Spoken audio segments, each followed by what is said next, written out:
Hi guys, I hope that you're all doing well. So in this video, I am hoping to discuss what have been the steps that I have been taking in order for me to leave my full-time job and become a full-time photographer once again, because I'm not gonna lie, you guys, I've tried this in the past and that's okay. And this video is not to make you feel like you're so incredibly far away from achieving your goal of living life how you want to. This video is meant to, first of all, give you a realistic view of how someone else achieved this so that maybe you can try to use it as starting points for your journey. Or it is also meant to show you how every single step that you take, it's all part of the journey and it will all come together, I promise. So I am so excited because, guys, I'm about to cry. I am so excited because I am down to my last week at my full-time job. And I'm not gonna lie, I've tried this in the past and that's okay. Because step one on achieving your dreams is to not give up. And if something unexpected happens, such as COVID, you have to try things again. And that's okay. There is no shame on doing that. And that's also why I want to share this journey. So as a quick background information, back in December 2019, I had taken the leap of being a full-time photographer. And in 3 months, I was able to book 1 year of expenses. And everything was going well, but now I realize how my mentality was completely not ready to be a full-time photographer, because there are a lot of things that you need to know about yourself, because you are your own support. You're your biggest supporter when you are a business owner. So although COVID forced me to go back to my corporate job, and there was a lot of fear that came from that, I now realize how it pushed a lot of the issues that I needed to address to the forefront. And it made me realize that I needed to be honest with myself about the things that I needed to change about myself. And once I took steps towards addressing those, now I feel ready. And I'm so excited to share what those steps were. So first of all, I gave my work 5 weeks notice. That is a very long time, but I wanted to set them up. And the reason for that is you always want to make sure that you keep doors open. And my company was incredibly flexible with me. And I felt like they really saw me as a human. And I wanted to set them up. So I gave them 5 weeks notice. And I also created a bunch of tutorial videos on how to do my position, because I want to set them up. Keeping in mind that every job that you have, you will be creating connections, and it is incredibly important for you to keep those connections, because you never know when you will be needing them again. We've all been told that we need to have followers and that we need to create an online community. But what we also need to focus on is a community outside of the internet. And your coworkers, your managers, pretty much a lot of the people you meet are your community outside of the internet. So it is always incredibly important to leave those relationships in a good note. Step 2, let's go ahead and get into the financial details. Because guys, if you've heard any of my videos before, you know that I honestly started from the bottom, being an immigrant and I didn't really have someone to set me up.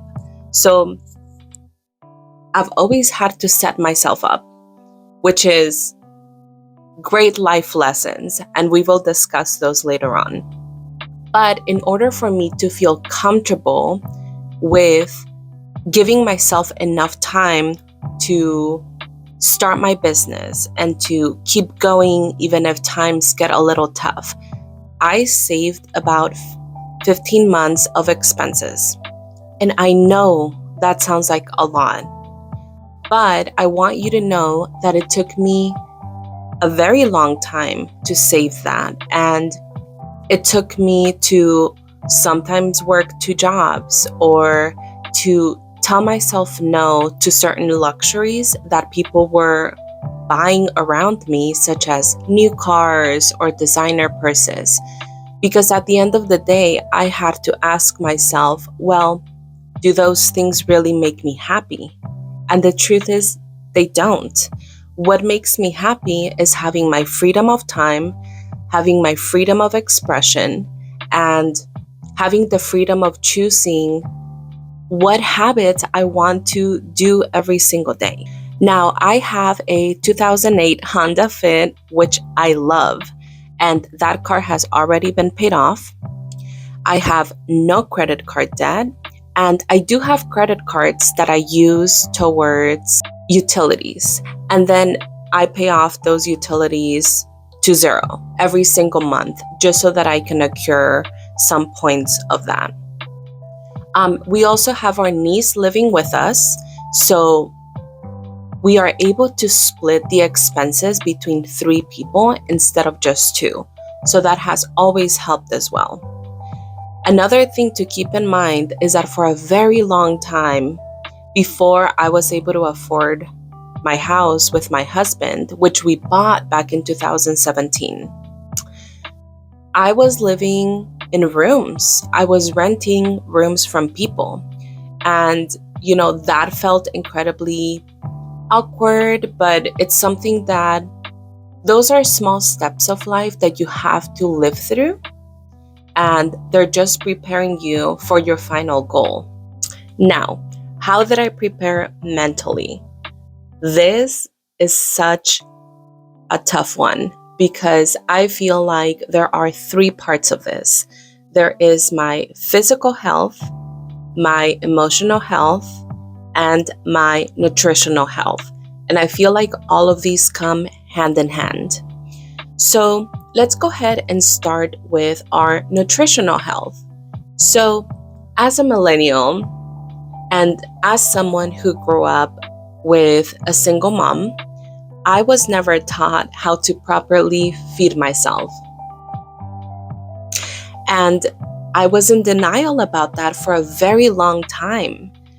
But there came a point where I told myself that I needed to let go of my ego, because the reality is I didn't know how to feed myself. No one ever taught me how to do that. So it was up to me to parent myself and ask for help. And that is when I ended up hiring a nutritionist for about $90 a month. And after that, I realized how much water I wasn't drinking, how much protein I wasn't getting, and how that was affecting my mood and my energy levels. And the reason why I share the cost of these expenses is because there were times where I had to say no to certain things in order to prioritize what was truly fulfilling to me. And feeling good is fulfilling to me. Now, nutrition and fitness come hand in hand. And I had worked out for a very long time, but I never truly knew what I was doing. And that came with a lot of anxiety that would then pull me back and would allow me to go months without working out because there was just so much anxiety and so much guilt and so much fear. And so what I did is I hired a personal trainer. And the personal trainer was a little bit expensive. It was about $120 a month, but that helped me to get rid of the anxiety that I was feeling. It allowed me to know how to move forward without a personal trainer. And it allowed me to know that I am more capable of doing things that I thought I wasn't capable of. Finally, one of the most important pieces of the puzzles is I took advantage of the benefits that my company would give me, and I took therapy. And I think I started therapy about 2 years ago. And at first, it started with therapy sessions twice a week, and then every single week.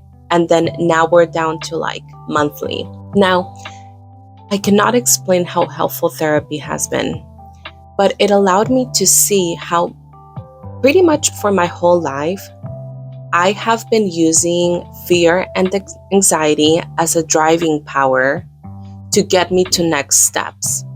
And I can respect that because that was 100% coming from a survival instinct. But I have also come to the realization that being in survival mode is not serving me anymore. Because as I said, okay, I have 15 months of savings, 15 months of expenses saved. But what is that if it does not bring me peace? And if it does not allow me to chase my dreams? What am I waiting for? And I found that I was keeping my office job in order to prevent bad things from happening. Because I was so afraid of bad things from happening. I still go through it. Creating self-trust is probably one of the hardest things that I have done. And you would think that it would come naturally, right? But it doesn't. And it's just so incredible to see how your experiences as a child truly affect how your brain works. So I truly feel like I had to go back from Z all the way down to A and truly work on my essentials. Because getting to Z without my A, B, and C was not going to work long term. So what I would like to say with that is that you shouldn't compare your journey to someone else's journey. Because growing up, maybe our parents taught us A, B, C, and now it's up to us to get all the way to Z. Or maybe, just like myself, you were able to get all the way to Z, but you still need to work on your internal self, on your self-trust, on your self-discipline. It's incredible to me how it's all part of an atmosphere. And, when I started learning about fitness and when I started learning about nutrition and my mental health, I started realizing how much of these luxuries that are advertised to us, such as going out to eat and drinking, how those actually affected me negatively. And so I asked myself, well, which of these lifestyles do I want? And one last thing that I would like to say is it's okay to go back a couple of steps and work on yourself. It's okay to try things once and fail, but you're actually learning from that. It's okay to learn from your mistakes. And it's okay to continue trying, because that is truly the only way that you're going to continue moving forward. So, with that said, I have always been someone who was pretty private and I didn't share things as they were happening. But this time, I am hoping to share things as they happen, because I am about to enter a new stage of life, and I hope to take you guys with me. And I am so excited to see how I'm going to use my energy for the greater good. And I know that sounds cheesy, but I know how having a job that I wasn't designed for, I know how much energy that would suck out of me. And to clarify, my job was not horrible. My job was not a horrible work environment. It wasn't super hard, but I just know that that wasn't my calling. And it's okay to realize that as well. It's okay to try things. I was on the corporate ladder of HR. I was already there. And at that point, I thought that was the goal. But then I started realizing, why am I so unhappy? And there were many times where I felt like a failure because I tried and failed. And there were many times where my thoughts were driven by fear. And that's okay. That's part of the journey. But you just have to feel the fear. Ask yourself, where is this fear coming from? And try to move forward. Being gentle with yourself, being your own best friend, and understand that this is a long journey. And sometimes we look at people on the internet and we say, wow, they have achieved everything by 25. What am I doing wrong? And I've asked myself these questions too. But the truth is, your journey is your journey. And no one else is in a competition with you. You are in a competition with yourself.